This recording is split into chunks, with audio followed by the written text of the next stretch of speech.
Good morning students. तो हम लोग वीडियो वेक्टर के न्यूमेरिकल का नेक्स्ट पार्ट लेकर के आए हुए हैं और 3-4 वीडियो तो मैं बना चुका हूँ। उसके आगे का ये वीडियो है। ज़्यादा से ज़्यादा 30 मिनट या 20-25 मिनट या 30 मिनट का हम वीडियो बनाते हैं। अपलोड करने में भी टाइम लगता है, प्लस जो देखने वाले होंगे वो ज़्यादा लंबा वीडियो ना हो, इसका ध्यान रखते हुए हम वीडियो को थोड़ा छोटा रखते हैं।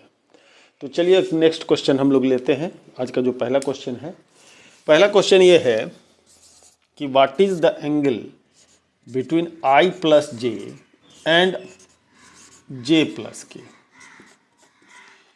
इसको कोई फार्मूला से निकालना चाहेगा, बेशक इसको ए वेक्टर मान ले, बी वेक्टर मान ले, और इसको कॉस थीटा का formula A dot B upon mod B से निकाल दिया जाए।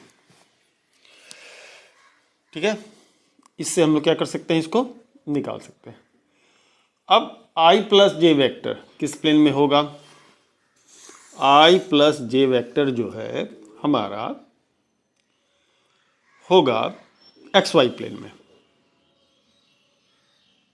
XY प्लेन में, तो XY प्लेन में एक वेक्टर होगा। J प्लस के किस प्लेन में होगा? तो ये YZ प्लेन में होगा। YZ प्लेन में होगा। ठीक है, तो ऐसे सिचुएशन में XY प्लेन, सबसे चलिए पहले हम लोग इसको निकाल लेते हैं। निकाला जाए A dot B, I dot 0 0 J का 1 हो जाएगा, और फिर के तो है नहीं तो 0 हो जाएगा। Root under 1 square plus 1 square root 2 ये हो जाएगा। 1 स्क्वायर प्लस 1 स्क्वायर रूट 2 ये हो जाएगा। ऐसे सिचुएशन 1/√2 इंटू 1/√2 1/2 यानी कितना हो जाएगा थीटा। ये कॉस 60 डिग्री की वैल्यू होती है, तो थीटा की वैल्यू जो हो जाएगी वो कितनी हो जाएगी? 60 डिग्री की हो जाएगी। ठीक है, चलिए नेक्स्ट क्वेश्चन लेते हैं। नेक्स्ट क्वेश्चन लेते हैं और नेक्स्ट क्वेश्चन है हमारा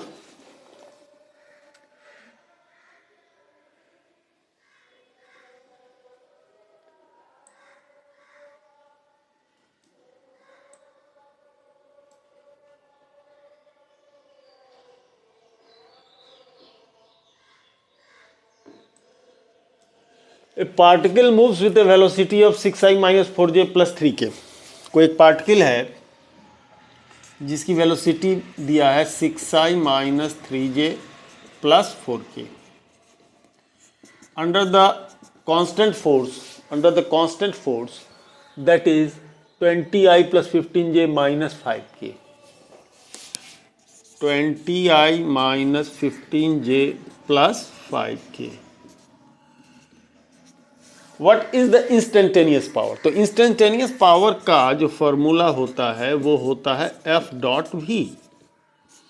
तो ऐसे में ये डेवलप पावर जो हो जाएगा वो इसका डॉट प्रोडक्ट हो जाएगा। हम लोगों ने बताया था कि आपका A1 A2 plus B1 B2 plus C1 C2 20 into 6 120 minus 15 minus plus 45 5 4 जा 20, तो ये 165 अभी से 185 वाट पावर जो होगा 185 वाट में। नेक्स्ट क्वेश्चन हम लोग लें।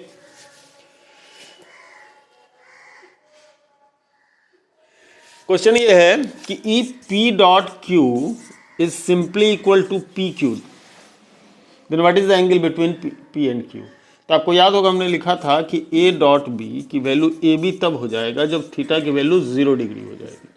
ऐसे सिचुएशन में पी और क्यू के बीच के एंगल का यहाँ भी क्या होगा? 0 डिग्री होगा। फॉर्मूला अगर याद है तो फटाक दे क्या होगा, ये बन जाएगा। नेक्स्ट क्वेश्चन,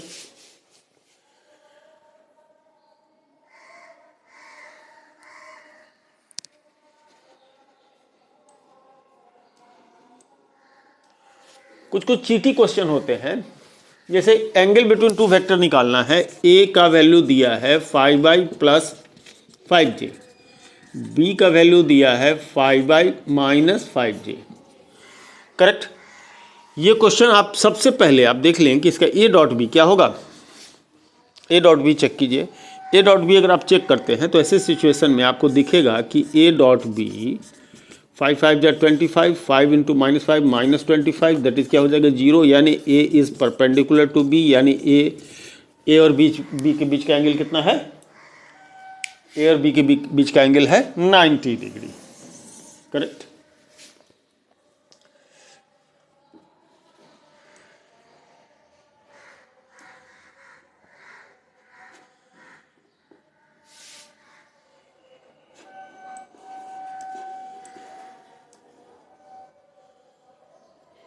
हाँ, नेक्स्ट क्वेश्चन थोड़ा इंटरेस्टिंग है।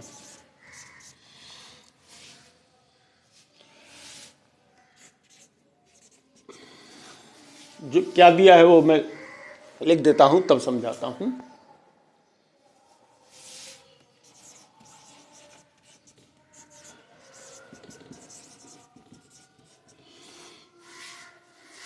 हाँ, क्वेश्चन कह रहा है ए particle moves in the xy plane under the action of force F, that the value of the linear momentum P at any time t is given by। Momentum उसका instantaneous momentum के x component और Y component कुछ इस तरीके से दिया गया है। वो एक दिया है 2 cos t, दूसरा दिया है 2 sin t, यानी p को ऐसे रिप्रेजेंट किया जा रहा है कि 2 cos t i cap plus 2 sin t j cap, ठीक है। तो और कह रहा है कि इस पर फोर्स F लग रहा है। क्वेश्चन ये पूछा जा रहा है कि the angle theta between F and P, F और P के बीच का एंगल कितना होगा। एक बात नोटिस कीजिए, magnitude of P √a² plus b² जाइएगा तो ये 4 cos² t plus sin² t, अगर आप चेक करें तो ये सीधे सीधे 2 आएगा, यानी magnitude of t is independent of time, यानी टाइम के साथ इसका मैग्नीट्यूड नहीं चेंज कर रहा है। तो फिर फोर्स तो लग रहा है, तो चेंज क्या हो रहा होगा, ये पोलर फॉर्म है, और पोलर फॉर्म है तो डेफिनेटली, और साथ में हम देख रहे हैं मैग्नीट्यूड कांस्टेंट है, किसका, मोमेंटम का, यानी मैग्नीट्यूड कांस्टेंट रहा है लेकिन चेंज तो टाइम के साथ हो रहा है। p अगर चेंज करेगा तो p भी चेंज करेगा, कोसाइन की वैल्यू चेंज करेगी, साइन की वैल्यू चेंज करेगी, तो p का वैल्यू भी चेंज करेगा, तो डेफिनेटली p इज चेंजिंग। इसका मतलब p यहाँ पर सिर्फ क्या हो रहा है, डायरेक्शन को चेंज कर रहा है। तो p अगर डायरेक्शन को चेंज कर रहा है, इसका मतलब ऐसा हो रहा है कि सिर्फ चेंज इन डायरेक्शन हो रहा है। ये सिर्फ और सिर्फ क्या हो सकता है, सर्कुलर मोशन में ऐसा हो सकता है। सर्कुलर मोशन में ही हो सकता है कि सेंट्रीपिटल फोर्स के इन्फ्लुएंस में कोई पार्टिकल मूव कर रहा हो और उसके जो एक्स कंपोनेंट और वाई कंपोनेंट हो कंटिन्यूअसली चेंज हो रहा है, जिसके कारण इसका मोमेंटम भी क्या हो रहा होगा, चेंज हो रहा होगा, only in direction, not in magnitude. तो ऐसे सिचुएशन में इनके बीच का एंगल थीटा डेफिनेटली क्या होगा, 90 डिग्री होगा। यहां किसी फार्मूला की नहीं, सीधे सीधे फिजिकल कॉन्सेप्ट की रिक्वायरमेंट है, कोई फार्मूला आपको यहां मदद करने वाला नहीं है।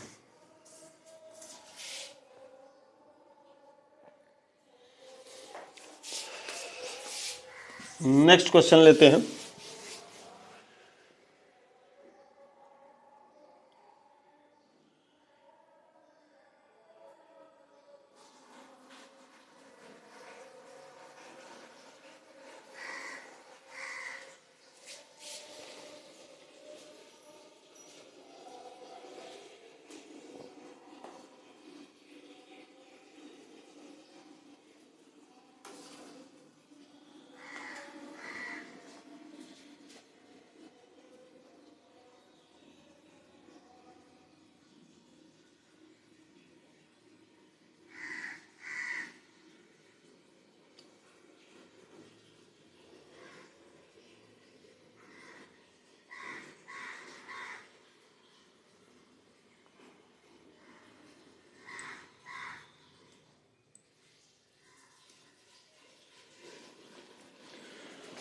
नेक्स्ट क्वेश्चन पूछा जा रहा है कि what is the angle between vector p plus Q and p cross Q.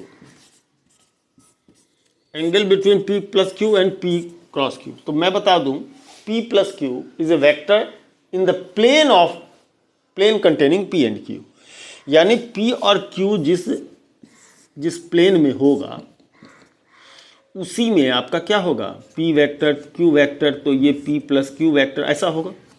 ये p है, ये q है, तो ये p प्लस क्या होगा, q होगा। And what is p cross q? p cross q is a vector normal to the plane containing p and q। और p क्रॉस q जो होगा वो एक वेक्टर होगा जो कि क्या होगा, plane containing p and q के परपेंडिकुलर होगा। अब इसका डायरेक्शन जो कुछ भी अब बनने वाला हो, है ना, ये यही डायरेक्ट बाहर की तरफ होगा। ऐसे सिचुएशन में हम देख सकते हैं कि p प्लस q अगर पूरे के पूरे प्लेन पर अगर ये p क्रॉस q परपेंडिकुलर है तो p प्लस q पर परपेंडिकुलर होगा ही, तो यहाँ पर ये एक दूसरे के परपेंडिकुलर होंगे, तो थीटा की वैल्यू कितनी रहेगी, 90 डिग्री रहेगी डेफिनेटली, इसमें कहीं कोई दो राय की बात नहीं है। तो वेक्टर की फिजिक्स में खास करके जब हम भी न्यूमेरिकल सॉल्व कर रहे होते हैं तो हम लोग सीधे सीधे फार्मूला के ऊपर ना जाएं, हम लोग जो है सो सबसे पहले इसमें उसके फिजिक्स के हिसाब से सोचे, मैथमेटिक्स के हिसाब से नहीं सोचे। एक होता है कि मैथमेटिक्स सॉल्व करो, चलो फार्मूला लिखो, सॉल्व करना चालू करो, ऐसा करने की कोशिश करेंगे तो फिजिक्स में ज़्यादातर क्या होगा, आप परेशान हो जाएंगे।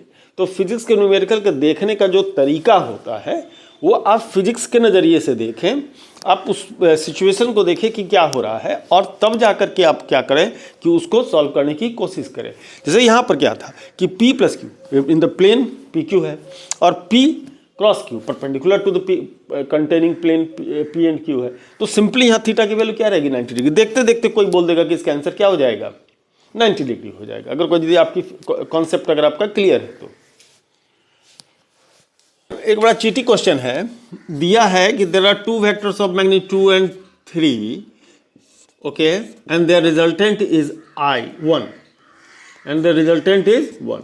दो वेक्टर ए बी है, रिजल्टेंट उसका 1 है, then what will be the value of their cross product, इनका क्रॉस प्रोडक्ट का वैल्यू कितना होगा।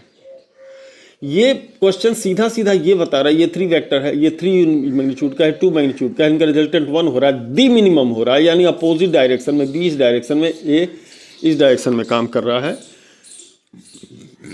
ठीक है।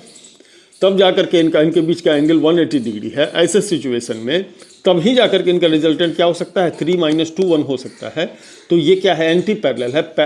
तो पैरेलल हो या एंटी पैरेलल हो, थीटा की वैल्यू 0 डिग्री हो या थीटा की वैल्यू 180 डिग्री हो, ए क्रॉस बी की वैल्यू हमेशा से क्या रहेगी, 0 रहेगी। तो क्रॉस प्रोडक्ट इनका क्या आएगा, 0 आएगा, करेक्ट।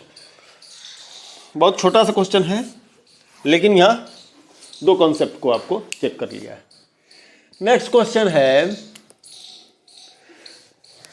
एक क्वेश्चन है दिया है, vector A equals to A cos theta I cap plus A sine theta J cap, और 4 ऑप्शन दिए हुए हैं।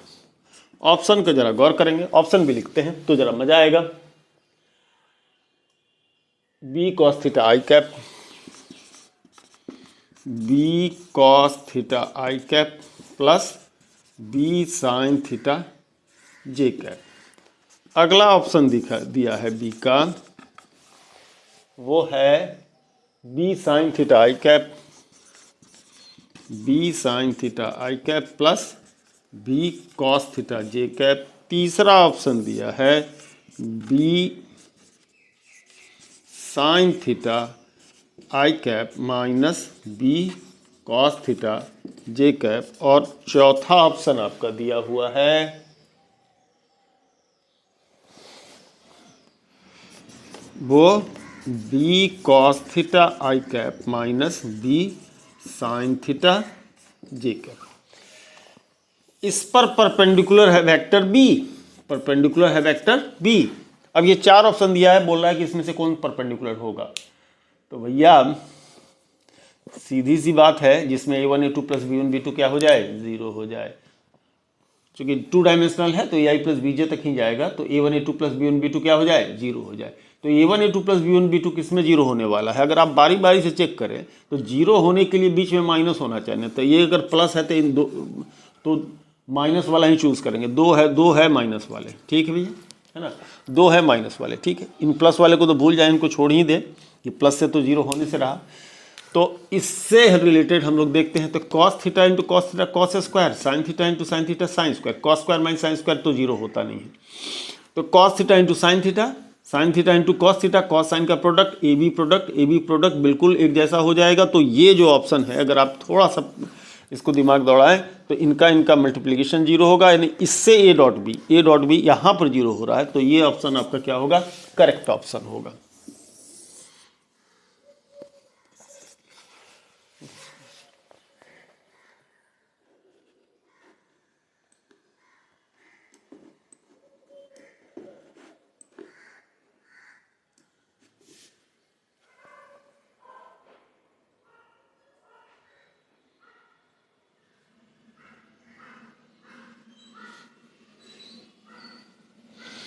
नेक्स्ट क्वेश्चन इंटरेस्टिंग है, इसको जरा सा बोर्ड के बजाय हम लोग 3 डायमेंशनल क्वेश्चन है, इसलिए a vector points vertically upward point कर रहा है, ठीक है, ओके, बिल्कुल बोर्ड में नहीं लगाएंगे, हम हवा में लगाएंगे, vertically upwards, and B vector towards north और बी वेक्टर टुवर्ड्स नॉर्थ, ये है हमारा नॉर्थ डायरेक्शन, ये नॉर्थ डायरेक्शन है, करेक्ट है ना।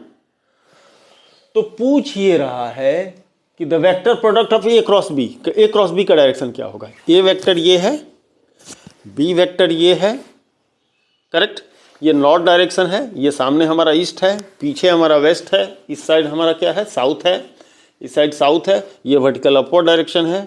तो ए क्रॉस बी का डायरेक्शन, ए वेक्टर ये, बी वेक्टर ये, तो ए क्रॉस बी, ए पहले बी बाद में, ए क्रॉस बी किधर में उठा गया, हमारा वेस्ट डायरेक्शन में, वेस्ट डायरेक्शन में उठा गया, तो बी ए क्रॉस बी का डायरेक्शन वेस्टवर्ड होगा, तो इसका आंसर वेस्ट हो जाएगा, इसका आंसर वेस्ट हो जाएगा।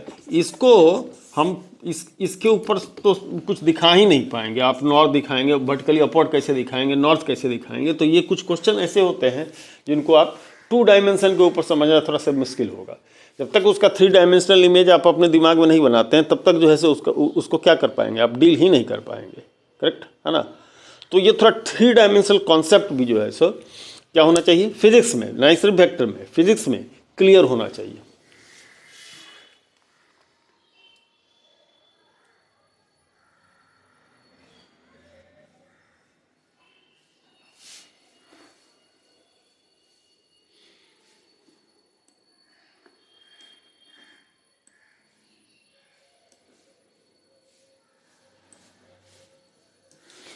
अगला क्वेश्चन ये है कि ए क्रॉस बी का मैग्नीट्यूड ए डॉट बी के मैग्नीट्यूड के बराबर होता है। तो भैया डॉट प्रोडक्ट और क्रॉस प्रोडक्ट के मैग्नीट्यूड में इतना ही फर्क होता है कि इसमें ए बी कॉस थीटा होता है डॉट में, उसमें क्या होता है, ए बी साइन थीटा होता है, ए बी साइन थीटा होता है। तो अगर यदि हम ए बी दोनों साइड से हटा दें तो कॉस साइन थीटा इक्वल, तो साइन थीटा और कॉस थीटा कब इक्वल हो जाते हैं, जब थीटा की वैल्यू कितनी होती है, 45 डिग्री होती है, π/4 होता है, उस समय साइन थीटा कॉस थीटा की वैल्यू इक्वल हो जाती है। तो अगर magnitude of cross product and dot product same है, यानी कि थीटा की वैल्यू कितनी है, 45 डिग्री होगी। ये सिंपल सा क्वेश्चन था।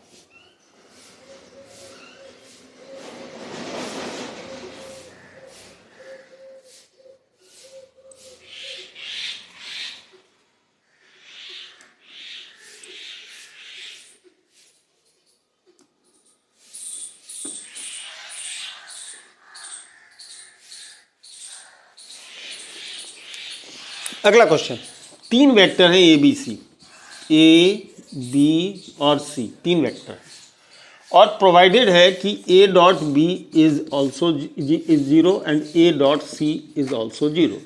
ऑप्शन दिया हुआ है, ऑप्शन थोड़ा सा लिखते हैं, उसके बाद थोड़ा सा ज़्यादा इंटरेस्टिंग आएगा। The vector A is parallel to, the vector A is parallel to, ऐसा ऑप्शन दे रहा है कि बी की वैल्यू 0 पैरेलल बी के है। दूसरा ऑप्शन ये दे रहा है कि सी के पैरेलल है, no not 0, the vector A is parallel to B, option 1, दूसरा सी, तीसरा ऑप्शन बी डॉट सी, चौथा option B cross C. Provided कि ए डॉट बी 0 है, ए डॉट सी 0 है, तो कह रहा है कि a is parallel to b vector, कि सी वेक्टर, कि बी डॉट सी के पैरेलल होगा, कि बी क्रॉस सी के। तो पहला बात तो इसको खत्म कीजिए, बी डॉट सी वेक्टर ही नहीं है, ये डॉट प्रोडक्ट है, इसमें स्केलर क्वांटिटी मिलेगा। बच गया क्या, बी और सी के। तो भैया पैरेलल होने के ये दो कंडीशन नहीं होते हैं, ये परपेंडिकुलर होने के कंडीशन बनते हैं कि डॉट प्रोडक्ट जीरो होता है, तो a is perpendicular to b and a is perpendicular to c. ठीक है, तो ऑप्शन ये भी खत्म हो गया, ये भी खत्म, बच ये गया। सेटिस्फाई कैसे होना है, सेटिस्फाई इसलिए होना है कि b cross c is a vector normal to the plane containing B and C.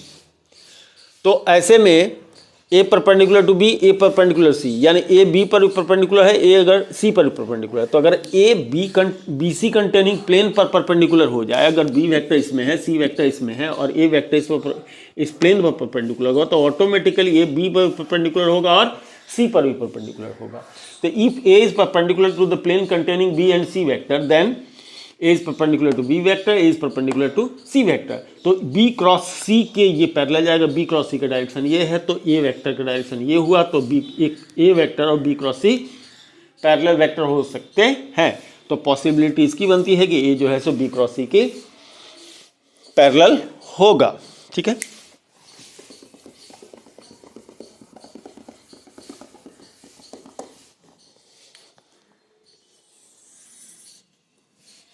Next question,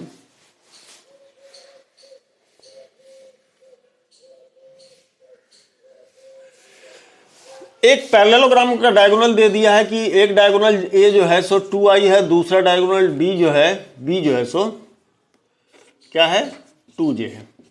तो कह रहा what is the area of the parallelogram. भैया एरिया ऑफ द पैरेललोग्राम जो है, एरिया पैरेललोग्राम, इसका फॉर्मूला हमने बताया नहीं, half d1 cross d2, where d1 d2 are the diagonals.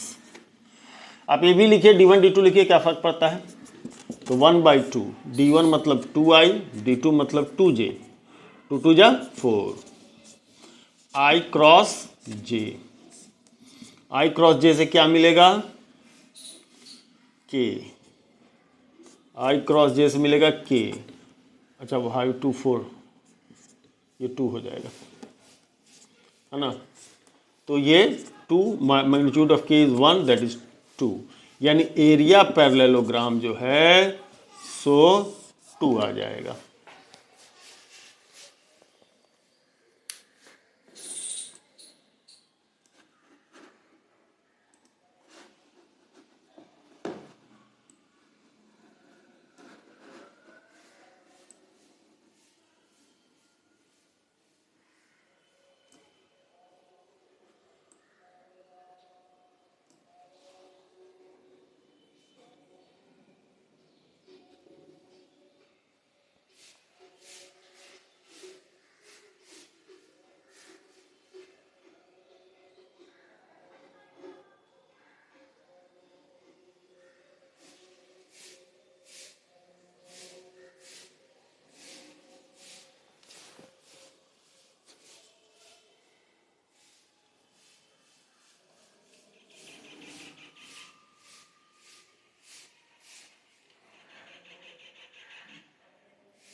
चलिए नेक्स्ट क्वेश्चन दिया है, एक दिया है position of particle i plus 2j minus के,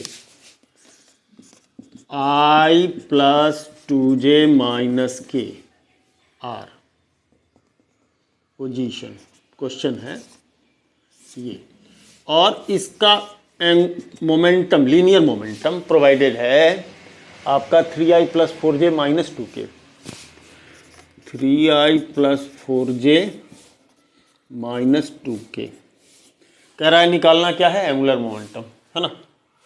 तो एंगुलर मोमेंटम L जो होता है वो R क्रॉस P होता है, L R क्रॉस P होता है। तो रखिए भैया i j के ऊपर में, i j के ऊपर में 1 2 -1 1 2 -1 3 4 -2 3 4 -2, और इसको फटाफट में सॉल्व कीजिए। 2 इंटू -2 -4 एंड -4 इधर से +4 हो जाएगा, तो 0i हो गया। नेक्स्ट बढ़िए, -3 +2, -3 एंड +2, तो -j हो गया। फिर 4 1 जा 4 और 3 2 जा 6,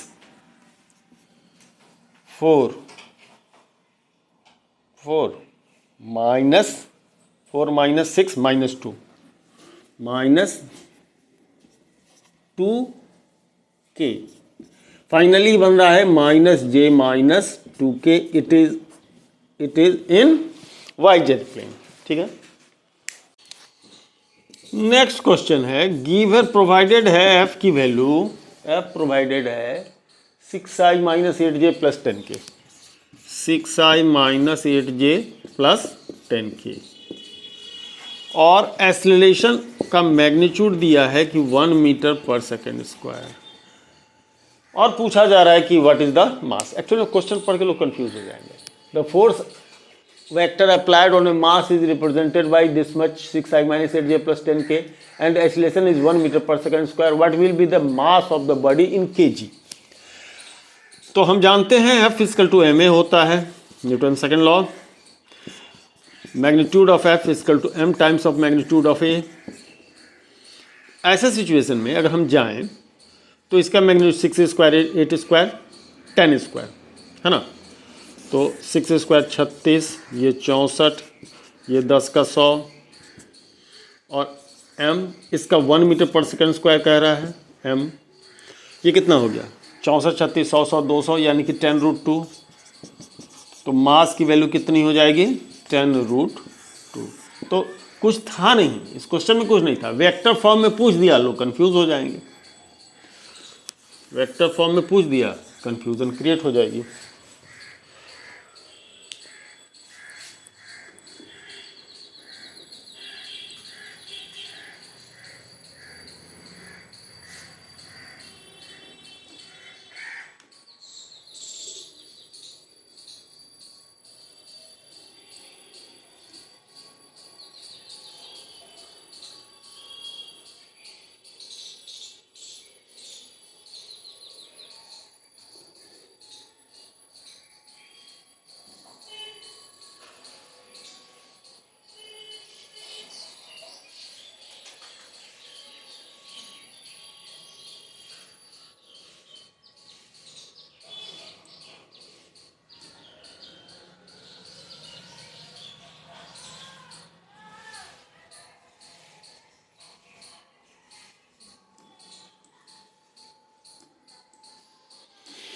नेक्स्ट क्वेश्चन है A डॉट बी प्रोवाइडेड है minus mod A mod B.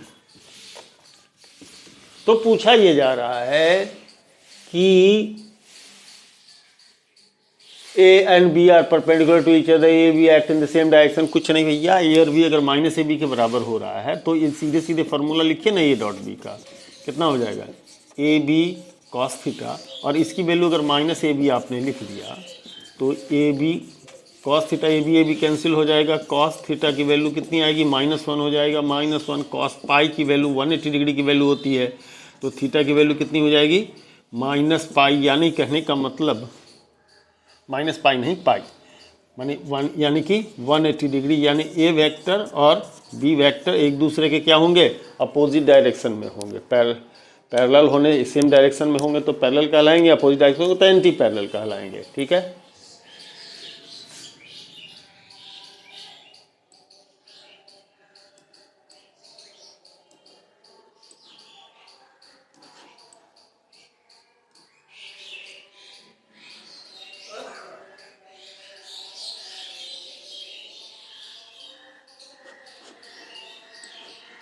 Right enough. तो काफ़ी हद तक हम लोगों ने इनसे रिलेटेड प्रॉब्लम देखा है। अब नेक्स्ट सेक्शन जो होगा वो लेमिस थ्योरम पर होगा, तो हम लोग नेक्स्ट वीडियो में हम लेमिस थ्योरम से रिलेटेड कुछ सवाल बनाएंगे। और जो लोग भी इसको देख रहे होंगे, अगर उनके पास वेक्टर का कोई प्रॉब्लम हो तो इस वीडियो के कमेंट में हमको डालें, हम उस प्रॉब्लम के लिए एक वीडियो बना करके हम अपलोड कर देंगे। धन्यवाद।